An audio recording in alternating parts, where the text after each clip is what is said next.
नमस्कार दोस्तों, library science की ऑनलाइन क्लासेज में आपका स्वागत है। दोस्तों, कच्चा चिट्ठा पार्ट शुरू कर चुके हैं और उम्मीद कर रहा हूँ कि कच्चा चिट्ठा आपको समझ में आ रहा है। साथ ही दोस्तों, आज एक नए टॉपिक के साथ में फिर हाजिर हैं। दोस्तों, आज का अपना जो टॉपिक रहेगा वो रहेगा पुस्तकालय विज्ञान के 5 सूत्र। वो रहेगा पुस्तकालय पुस्तकालय पुस्तकालय विज्ञान के 5 सूत्र। यानी आज दोस्तों अपन बात करेंगे पुस्तकालय विज्ञान के 5 सूत्रों की। यानी आप इसको अंग्रेजी में ले तो दोस्तों आप इसको यूँ बना सकते हैं 5 लॉज ऑफ लाइब्रेरी साइंस। और 5 लॉज ऑफ लाइब्रेरी साइंस क्या है, क्या होते हैं, साथ ही इनका निर्माण किसके द्वारा किया गया, इनका विकास कब किया गया, ये सारी बातें आज की वीडियो में अपन क्या करेंगे, चर्चा करेंगे। तो सबसे पहले तो आप बनाओगे 5 laws of library science, 5 laws of library science, 5 laws of library science. और बात करेंगे दोस्तों इन 5 लॉज ऑफ लाइब्रेरी साइंस की। तो सबसे पहले तो देखो अपन बात करते हैं पुस्तकालय विज्ञान के 5 सूत्र होते कौन से हैं। तो सबसे पहले तो वो बात करें दोस्तों तो वो पहला है पुस्तकें उपयोग के लिए है, पुस्तकें उपयोग के लिए है, पुस्तकें उपयोग के लिए है, पुस्तकें उपयोग के लिए है, पहला सूत्र। बात करेंगे दोस्तों दूसरा, तो दूसरा है प्रत्येक पाठक को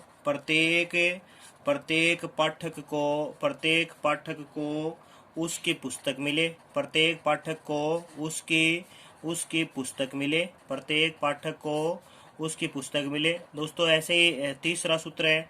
तो तीसरे की बात करें तो तीसरा है प्रत्येक पुस्तक को उसका पाठक मिले, प्रत्येक पुस्तक को उसका पाठक मिले। यानी दूसरे सूत्र का क्या माना जाता है, दूसरे सूत्र का पूरक है और दोनों ही, एक में पाठक से पुस्तक को जोड़ने की बात करता है और दूसरे में क्या है, पुस्तक को पाठक के साथ में। चौथा है दोस्तों वो है पाठक का समय बचाएं, पाठक का समय बचाएं। और बात करें दोस्तों पांचवा, तो पांचवा है वो है पुस्तकालय एक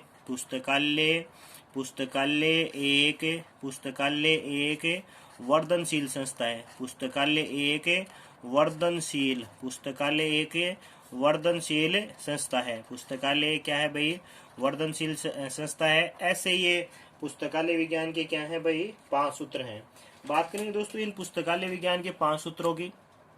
तो सबसे पहले अपन बात करेंगे इन पुस्तकालय विज्ञान के 5 सूत्रों की। तो आप यूँ समझो इन पुस्तकालय विज्ञान के 5 सूत्रों के निर्माणकर्ता, इन पुस्तकालय विज्ञान के 5 सूत्रों के निर्माणकर्ता। तो आपको याद रखना है दोस्तों निर्माणकर्ता की। तो निर्माणकर्ता जो थे वो थे डॉक्टर एस आर रंगानाथन। निर्माणकर्ता थे वो थे कौन भाई, डॉक्टर एस आर रंगानाथन जो थे दोस्तों वो इनके निर्माणकर्ता थे। यानी एस आर रंगानाथन क्या थे, इसके निर्माणकर्ता थे। बात करें दोस्तों इनका विकास, तो आप यहाँ से 3 चीजें याद रखेंगे। देखो पहली बात तो इनका विकास, तो विकास है आप याद रखिएगा 1924 में। बात करेंगे दोस्तों इनका प्रतिपादन, तो प्रतिपादन आप याद रखिएगा 1928 में। कहाँ किया गया दोस्तों इनका प्रतिपादन, तो वो भी आप याद रखिएगा। इनका प्रतिपादन जो है दोस्तों वो किया गया मीनाक्षी कॉलेज अन्नामलाई नगर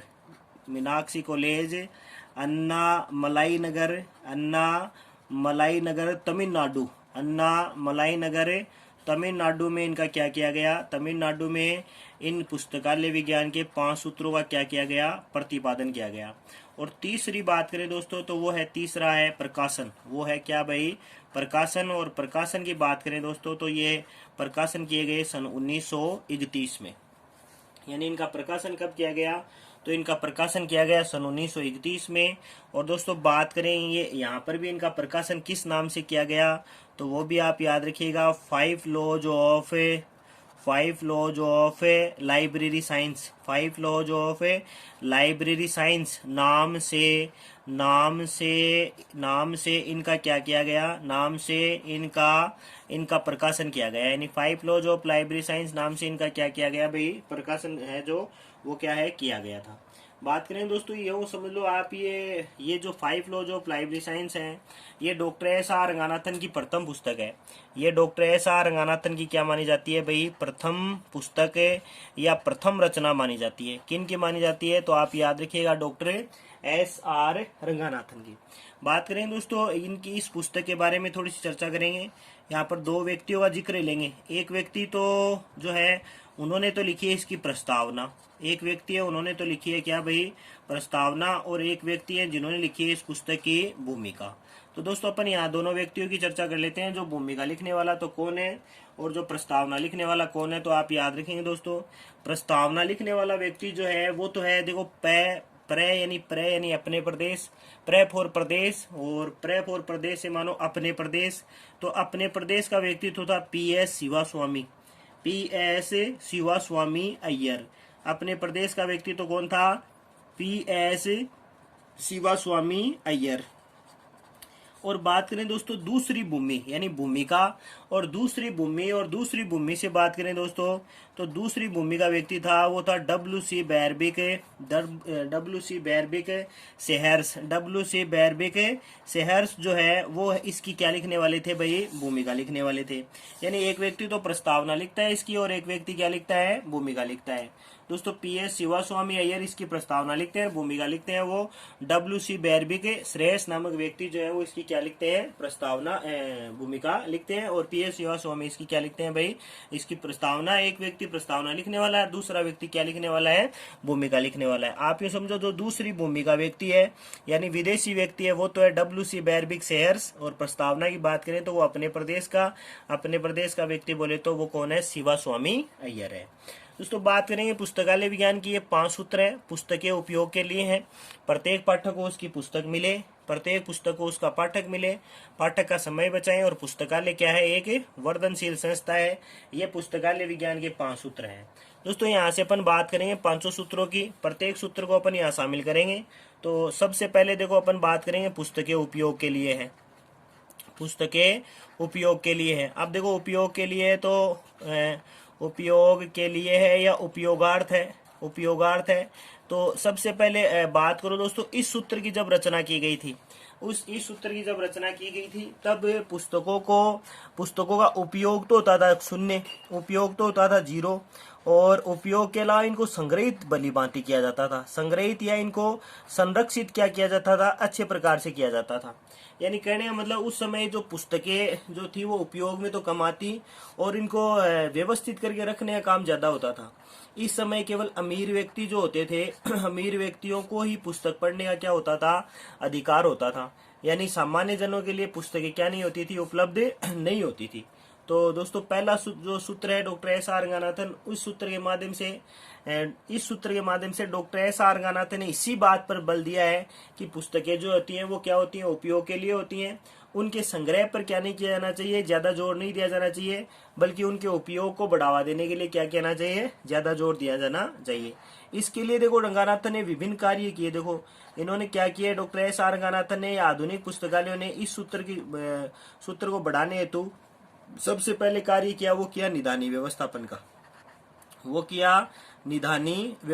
का। यानी निदानी बोले तो दोस्तों अलमारी, यानी अलमारियों को भली भांति व्यवस्थित करना। और अलमारियों को अगर भली भांति व्यवस्थित किया जाएगा तो पुस्तकों का उपयोग पहले की तुलना में क्या हो जाएगा भाई, बढ़ जाएगा। यानी निदानियों का व्यवस्थापन करना, साथ ही पुस्तकालय का स्थान निर्धारण के लिए भी डॉक्टर एस आर रंगानाथन ने और आधुनिक पुस्तकालयों ने इस पर विशेष बल दिया है। उन्होंने केंद्र बोले तो बीच में लाइब्रेरी जो है वो किसी भी संस्था, शहर या कोई भी मोहल्ला जो भी हो उसके बीच में स्थित होने की क्या करते हैं, वकालत करते हैं। और बात करें दोस्तों तो डॉक्टर एस आर रंगानाथन और आधुनिक पुस्तकालय ने पुस्तक चयन यानी जो बुक सिलेक्शन है उसको भी विशेष महत्व दिया है इस सूत्र की अनुपालना हेतु। यानी पुस्तक चयन करते समय भी विशेष ध्यान रखना चाहिए, खासकर आयु का विशेष ध्यान रखा जाना चाहिए। अगर आयु के अनुसार पाठकों के पुस्तकें खरीदी जाएं तो यूं समझ लो पुस्तकों का उपयोग जो है वो पहले की तुलना में क्या होगा, बढ़ेगा ही। और बात करें दोस्तों तो कर्मचारियों का व्यवहार, जैसा कर्मचारियों का व्यवहार होगा वैसे ही पाठक क्या होंगे, लाइब्रेरी में आएंगे। और कर्मचारियों का व्यवहार जो है दोस्तों वही क्या करेगा, वो व्यवहार जो है वही पाठकों को अपनी ओर आकर्षित करेगा। अगर पाठक बार बार लाइब्रेरी में गए तो पुस्तकों का उपयोग जो है वो पहले की तुलना में क्या हो जाएगा भाई, बढ़ जाएगा। और देखो पुस्तकों का उपयोग बढ़ाने के लिए पुस्तकों को सहायक क्रम में व्यवस्थित भी किया जा सकता है। सहायक क्रम में भी क्या किया जा सकता है, सहायक क्रम में भी क्या किया जा सकता है भाई, व्यवस्थित तो हो जाएगा सहायक क्रम में व्यवस्थापन। और इससे भी क्या हो जाएगा, पुस्तकों का उपयोग जो है वो पहले की तुलना में क्या हो जाएगा भाई, बढ़ जाएगा। यानी कहने का मतलब यही है कि आप ये समझो कि अगर आधुनिक पुस्तकालय भली भांति अपने कार्यों को संपादित करते हैं तो पुस्तकों का उपयोग पहले की तुलना में क्या हो जाएगा भाई, ज्यादा हो जाएगा। और बात करें दोस्तों तो यहाँ पर एक दो छोटे छोटे नाम और ले सकते हैं आप यहाँ पर नंबर डाल के देखें तो सूचीकरण और वर्गीकरण को भी आप ले सकते हैं। सूचीकरण व वर्गीकरण को भी क्या कर सकते हैं, आप शामिल कर सकते हैं। यानी सूचीकरण और वर्गीकरण कार्य जो है वो भी पुस्तकों के उपयोग को बढ़ावा देने का क्या करता है, कार्य करता है।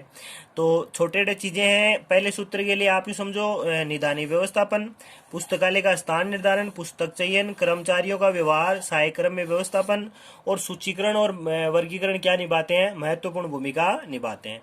साथ ही दोस्तों बात करेंगे, देखो इस सूत्र को डॉक्टर एस आर रंगानाथन ने, इस सूत्र को डॉक्टर एस आर रंगानाथन ने घिसा पीटा सूत्र के नाम से, घिसा पीटा सूत्र के नाम से भी क्या किया है, इन्होंने संबोधित किया है। यानी डॉक्टर एस आर रंगानाथन ने इसको क्या कहा है, इसको घिसा पीटा सूत्र भी कहा है। किसको कहा है, तो दोस्तों याद रखना है पुस्तकालय विज्ञान के प्रथम सूत्र को डॉक्टर एस आर रंगानाथन ने घिसा पीटा सूत्र की क्या दी है, संज्ञा दी है। आगे बात करेंगे दोस्तों दूसरा सूत्र, तो दूसरे सूत्र से भी आपने वो याद रखना है।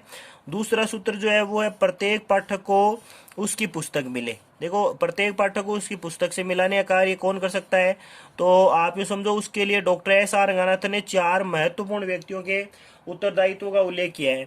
सबसे पहले तो उन्होंने बताया कि पुस्तकें जो होती हैं वो सभी के लिए होती हैं। पुस्तकें जो है वो सभी के लिए होती हैं, सभी के लिए क्या मानी जाती हैं, उपयोगी मानी जाती हैं। और सभी के लिए उनका क्या किया जाना चाहिए, उपयोग होना चाहिए। चाहे कोई अमीर व्यक्ति हो चाहे कोई गरीब व्यक्ति हो, सभी पर क्या होना चाहिए, सभी के लिए पुस्तकें उपलब्ध होनी चाहिए। इसके लिए डॉक्टर एस आर रंगानाथन ने 4 प्रमुख व्यक्तियों के उत्तरदायित्वों का उल्लेख किया है। 4 प्रमुख व्यक्तियों के उत्तरदायित्व का क्या किया है भाई, उल्लेख किया है। इनमें देखो किन किन का उल्लेख है। सबसे पहले तो है राज्य सरकार का, सबसे पहले तो है किसका भाई, राज्य सरकार का। राज्य सरकार के अलावा बात करें दोस्तों दूसरा, तो दूसरा आप ले लोगे, दूसरा बनाओगे पुस्तकालय प्राधिकरण का। दूसरा है बात करें तो पुस्तकालय प्राधिकरण का उत्तरदायित्व है। दूसरा है वो किसका उत्तरदायित्व है, पुस्तकालय प्राधिकरण का उत्तरदायित्व है। साथ ही दोस्तों बात करें तीसरा, तो तीसरे के अंदर यहाँ आप ले हो, तो तीसरा बनाओ कर्मचारियों का उत्तरदायित्व। तीसरा बनाओ किसका, कर्मचारियों का उत्तरदायित्व है, कर्मचारियों का उत्तरदायित्व है। और अंतिम बात करो दोस्तों तो वो है पाठकों का उत्तरदायित्व है। वो है किसका भाई, पाठकों का उत्तरदायित्व। यानी डॉक्टर एस आर रंगानाथन ने 4 लोगों के उत्तरदायित्व का क्या किया है, उल्लेख किया। ये 4 लोग कौन है, तो पहला तो है राज्य सरकार, दूसरा है पुस्तकालय प्राधिकरण, तीसरा है कर्मचारी और चौथा है कौन भाई, पाठक। साथ ही दोस्तों दूसरे सूत्र की संतुष्टि हेतु आधुनिक पुस्तकालय जो है वो कौन कौन सी चीजों को अपना के रखते हैं, तो उनका भी विशेष उल्लेख अपन यहाँ कर लेते हैं। देखो सबसे पहले बात करें दोस्तों तो आप यूँ समझ लो, जो एग्जाम में बार बार जो प्रश्न आ रहा है वो है पुस्तकालय अधिनियम। पुस्तकालय अधिनियम यानी पुस्तकालय अधिनियम किस सूत्र की अनुपालना करवाते हैं, तो आप याद रखिएगा पुस्तकालय अधिनियम जो है वो दूसरे सूत्र की अनुपालना करवाते हैं। पुस्तकालय अधिनियम जो है दोस्तों किस सूत्र की अनुपालना करवाते हैं, दूसरे सूत्र की अनुपालना करवाते हैं। और बात करें दोस्तों दूसरे सूत्र की संतुष्टि, तो आप याद रखिएगा आरटी, आरटी यानी राइट टू एजुकेशन। और राइट टू एजुकेशन बोले तो सबके लिए निःशुल्क एवं अनिवार्य बाल शिक्षा अधिनियम 2009 जो है ये भी किस सूत्र की संतुष्टि करता है, तो ये भी दूसरे सूत्र की संतुष्टि करता है। और बात करें दोस्तों अंधे और बहरे, अंधे यानी पहले तो अपन ने नाम लिख लिया बहरे, व दूसरा लिख लेंगे अंधे व बहरों के लिए, अंधे व बहरों के लिए पुस्तकालय की सेवा किस सूत्र को संतुष्ट करती है, तो ये भी आप मान लीजिएगा दूसरे सूत्र को संतुष्ट करती है। और बात करें दोस्तों तो आप ही समझ लो यहाँ से आगे आएगा।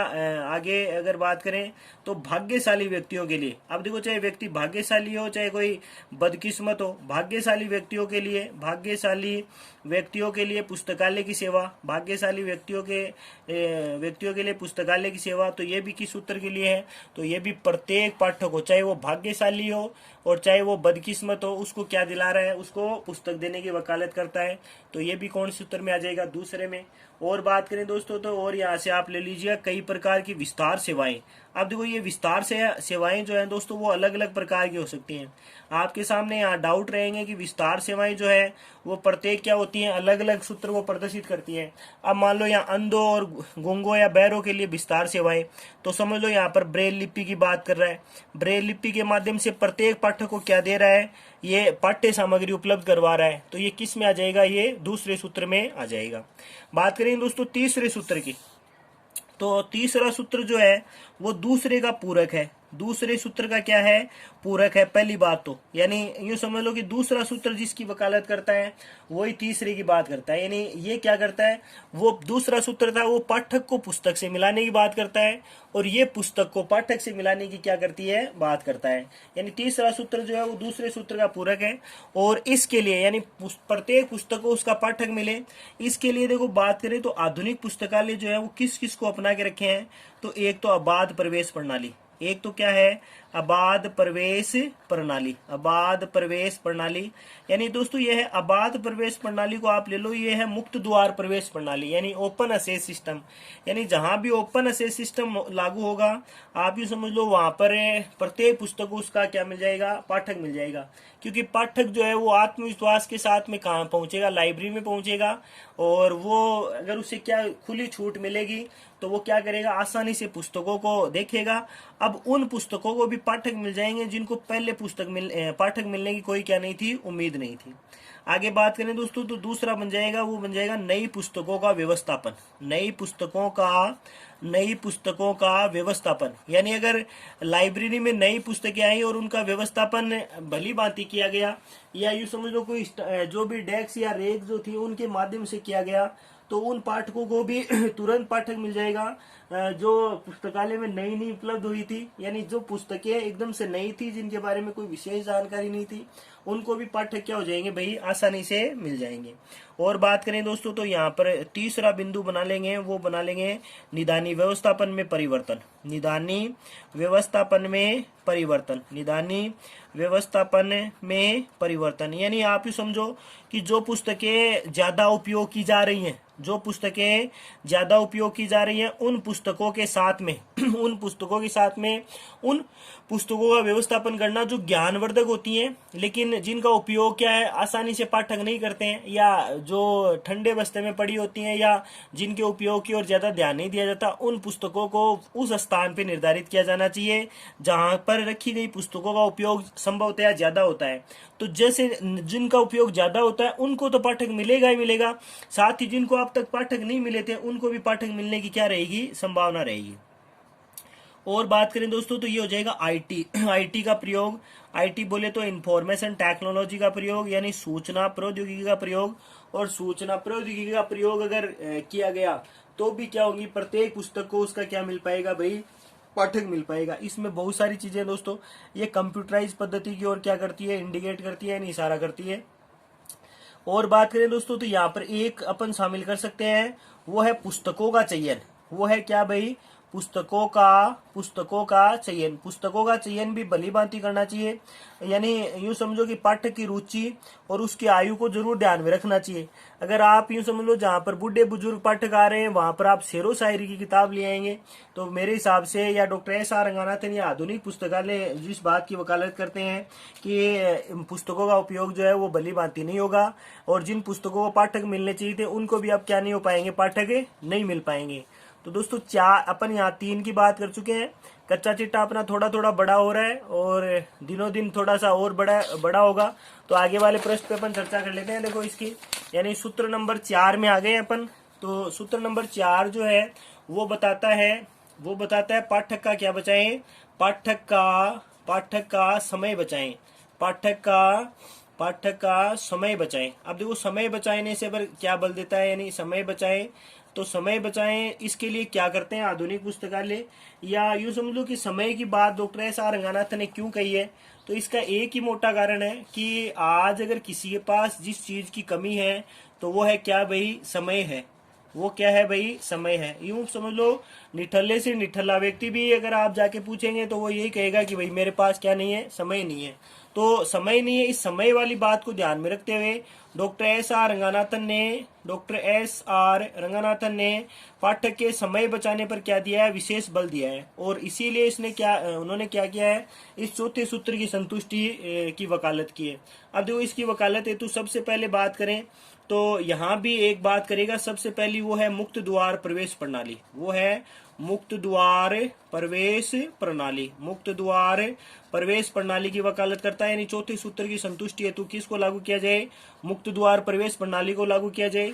और बात करें दोस्तों तो पाठ्य के समय बचाने से दूसरी बात करें तो दूसरा है ग्रंथों का परिसंचरण। ग्रंथों का परिसंचरण यानी सर्कुलेशन। अब ग्रंथों का सर्कुलेशन जैसे भांति होगा, यानी आगम निर्गम पद्धति का अगर अधिक से अधिक उपयोग होगा, आगम और निर्गम पद्धति का अगर जितना अधिक प्रयोग होगा, पाठ्य का समय उतना ही क्या होगा भाई, आसानी से बचाया जा सकता है। और बात करें दोस्तों तो यहाँ से वो बनेगा केंद्रीकृत व सहकारी सूची। केंद्रीकृत व सहकारी सूची या सूचीकरण के माध्यम से भी क्या किया जा सकता है, पाठ्य के समय को बचाया जा सकता है। दोस्तों यहाँ से जो प्रश्न आएंगे उनकी भी अपन चर्चा करेंगे, किस प्रकार के प्रश्न आएंगे उनकी भी बात करेंगे। और बात करें दोस्तों तो पत्रक पद्धति का प्रयोग। पत्रक पद्धति का प्रयोग, तो पत्रक पद्धति के प्रयोग से भी क्या है, भली भांति पाठ्य के समय को क्या किया जा सकता है, बचाया जा सकता है। और बात करें दोस्तों तो निधानी विन्यास यानी अलमारियों को विशेष क्रम में, अलमारियों को क्या करना, विशेष क्रम में व्यवस्थित करना, और विशेष क्रम में अगर वो व्यवस्थित हुई तो पाठक जो जिस चीज की बार बार डिमांड करता है या बार बार मांग करता है, उसको वही पुस्तक क्या हो जाती है, उपलब्ध हो जाती है। तो उससे पाठक और कर्मचारी दोनों के समय की क्या हो जाएगी भाई, बचत हो जाएगी। बात करेंगे दोस्तों इस पुस्तकालय विज्ञान का 5वां सूत्र। अब एग्जाम में देखो जो आया हुआ है वो 5वें सूत्र से ही बार बार प्रश्न आ रहे हैं। तो देखो पहले तो बात कर लेते हैं 5वां सूत्र है क्या। तो 5वां सूत्र है वो है पुस्तकालय क्या है भाई, एक वर्धनशील संस्था है। पुस्तकालय क्या है, एक वर्धनशील संस्था है। पुस्तकालय क्या है, बात करें तो दोस्तों पुस्तकालय एक क्या है, पुस्तकालय एक वर्धनशील संस्था है। यानी पुस्तकालय विज्ञान का जो 5वां सूत्र जो है वो है पुस्तकालय क्या है, एक वर्धनशील संस्था है। अब देखो डॉक्टर एस आर रंगानाथन ने भी इसको क्या किया है, वर्धनशील संस्था घोषित किया है। इसको डॉक्टर एस आर रंगानाथन ने भी क्या घोषित किया है भाई, वर्धनशील संस्था घोषित किया है। यानी आप यूँ समझो कि डॉक्टर एस आर रंगानाथन ने इसको वर्धनशील संस्था घोषित करते हुए यह बताया है कि यह एक ऐसी संस्था है जिसका कभी भी अंत नहीं होता है। यह एक ऐसी संस्था है जिसका कभी भी क्या नहीं होता है भाई, अंत नहीं होता है। आप यूँ समझो कि जो 2016 के एग्जाम में पूछा गया था कि उन्होंने ऑर्गेनाइजेशन के स्थान पर, डॉक्टर एस आर रंगानाथन ने ऑर्गेनाइजेशन के स्थान पर ऑर्गेनिज्म शब्द का, ऑर्गेनाइजेशन के स्थान पर ऑर्गेनिज्म शब्द का क्या किया, उन्होंने प्रयोग किया। दोस्तों ये ऑर्गेनिज्म जो शब्द है, यूं समझो ये इसका शाब्दिक अर्थ जो है वो एक जैविक वस्तु होता है। इसका शाब्दिक अर्थ की बात करें दोस्तों तो ये क्या होता है, जैविक वस्तु होता है। यानी आप यूँ समझो कि कोई भी जो चलायमान वस्तु है या कोई भी ऐसी संस्था या कोई भी ऐसा संगठन या कोई भी किसी प्रकार की ऐसी सामग्री वो जो क्या करती है, तो उसके संदर्भ में डॉक्टर एस आर रंगानाथन ने यहाँ पर एक बात कही है। उन्होंने कहा है कि कोई भी संस्था जो होती है वो क्या करती है, वो अपने आकार में परिवर्तन करती है। आकार में क्या करती है, परिवर्तन करती है। नई सामग्रियों को ग्रहण करती है। नई सामग्रियों को क्या करती है, ग्रहण करती है। तथा पुरानी सामग्रियों का क्या करती है, पुरानी सामग्रियों का वो क्या करती है, त्याग करती है, पुरानी सामग्रियों का त्याग करती है। यानी दोस्तों ये जो पूरा विवरण है, इस इतनी सी बात को डॉक्टर एस आर रंगनाथन ने एक संदर्भ में और प्रस्तुत किया है। उनके अनुसार कोई भी जीव जब तक जीवित रहता है, कोई भी जीव जब तक जीवित रहता है तब तक न केवल वह मृत कोशिकाओं का त्याग करता है, यानी मृत कोशिकाओं का तो त्याग करता है, मृत कोशिकाओं का त्याग करता है, मृत कोशिकाओं का त्याग करता है, अपने मृत कोशिकाओं का त्याग करता है, तथा नवीन कोशिकाओं को क्या करता है भाई, नवीन कोशिकाओं को ग्रहण करता है। यानी मृत कोशिकाओं का त्याग करता है और नवीन कोशिकाओं को क्या करता है, वो ग्रहण करता है। यूँ समझ लो कि वो व्यक्ति, ये जो जीव या व्यक्ति जो है, ये भी अपने आकार में किसकी वकालत करता है, ये भी परिवर्तन की क्या है भाई, बात करता है। तो आप पहली बात तो 5वें सूत्र से ये याद रखना है कि डॉक्टर एस आर रंगनाथन ने ऑर्गेनाइजेशन के स्थान पर ऑर्गेनिज्म शब्द का प्रयोग किया है। साथ ही डॉक्टर एस आर रंगनाथन ने यहाँ पर जो वर्धनशीलता की जो बात कही है, यहाँ पर जो वर्धनशीलता की जो बात कही है, वो वर्धनशीलता की जो बात है वो मूलतया, यानी वर्धनशीलता की जो बात है वो मूलतया देखो निम्नलिखित बिंदुओं में होनी चाहिए। देखो किन किन में होनी चाहिए, तो आप सबसे पहले ले तो आप ले पाठकों में वर्धनशीलता, पाठकों में क्या होनी चाहिए, वर्धनशीलता होनी चाहिए। और बात करें दोस्तों तो दूसरा बिंदु बन जाएगा, वो हो जाएगा पुस्तकों में क्या होनी चाहिए, वर्धनशीलता होनी चाहिए। पुस्तकों में वर्धनशीलता के अलावा बात करें दोस्तों तो आईटी यानी इंफॉर्मेशन टेक्नोलॉजी, या हिंदी में बोले तो सूचना प्रौद्योगिकी में क्या होनी चाहिए, वर्धनशीलता होनी चाहिए। साथ ही बात करें दोस्तों तो यहाँ से आपको याद रखना है कर्मचारियों में वर्धनशीलता, साथ ही आपको याद रखना है किसमें भाई, कर्मचारियों में वर्धनशीलता। दोस्तों यहाँ से एक और जोड़ना चाहें तो आप जोड़ सकते हैं पुस्तकालय भवन में भी वो क्या करते हैं, यहाँ पर वर्धनशीलता की वकालत करते हैं। तो इन सभी में क्या होनी चाहिए, वर्धनशीलता का स्वरूप जो है वो जो क्या है भाई, डॉक्टर एस आर रंगनाथन ने प्रस्तुत किया है। यहाँ से दोस्तों यूँ समझ लो कि जो भी कंप्यूटरीकृत है या कंप्यूटराइज जो प्रणाली है, कंप्यूटराइज जो मेथड है यानी कंप्यूटरीकृत विधि है, वो सारी की सारी 5वें सूत्र को ही क्या करती है, प्रदर्शित करती है। देखो यहाँ से एक बिंदु बन जाएगा लाइब्रेरी ऑटोमेशन। देखो ऑटोमेशन 5वें यूनिट में है दोस्तों। अपन सबसे पहले तो एक यही बात कर लेते हैं, ऑटोमेशन क्या उदाहरणा। तो आप हमें कमेंट बॉक्स के माध्यम से बता सकते हैं कि वर्ड में ऑटोमेशन क्या उदाहरणा पहली बार किसके द्वारा और कहां पर प्रस्तुत की गई, और ऑटोमेशन जो है वो देने वाला व्यक्ति कौन था, या ऑटोमेशन में हाउसकीपिंग वर्क क्या होता है, ऐसा आप हमें कमेंट्स के माध्यम से बता सकते हैं। साथ ही दोस्तों अमेरिका का विवरण है, यहाँ पर DS हार्डर की बातें हैं वो भी आप क्या कर सकते हैं, शामिल कर सकते हैं। तो जिनको जानकारी है वो कमेंट बॉक्स के माध्यम से बता सकते हैं, जिनको नहीं जानकारी है वो उनको याद रखना है दोस्तों DS हार्डर। और DS हार्डर जो है वो भी क्या करता है, सन 1936 में अमेरिका में द जनरल मोटर कंपनी में काम करता है, और वहीं पर किसकी अवधारणा प्रस्तुत करता है, लाइब्रेरी ऑटोमेशन की अवधारणा प्रस्तुत करता है। अब मान लो प्रश्न आ जाए दोस्तों, लाइब्रेरी ऑटोमेशन किस सूत्र को प्रदर्शित करता है, तो ऑटोमेशन से आप याद रखेंगे दोस्तों, ऑटोमेशन जो है वो 5वें सूत्र यानी 5 लॉज जो है उनमें से जो 5वां लॉज है उसको क्या करता है भाई, ऑटोमेशन प्रदर्शित करता है। तो ये अपना एक छोटा सा स्वरूप था दोस्तों, पुस्तकालय विज्ञान के 5 सूत्रों से संबंधित बात थी। आप याद रखिएगा दोस्तों, ये 5 सूत्रों में से हर बार एग्जाम में इम्पोर्टेंट जो क्वेश्चन जो है वो एग्जाम में आ रहे हैं, तो थोड़ा सा भी आप इनको थोड़ा सा ध्यान रख लेंगे तो आराम से यहाँ से जो भी प्रश्न अब तक ये एग्जाम में आए हुए हैं वो सारे आपके क्या हो जाएंगे भाई, तैयार हो जाएंगे। एक नए वीडियो के साथ में दोबारा मिलेंगे, नए कच्चे चिट्टे के साथ में दोबारा आपके से मुलाकात करेंगे।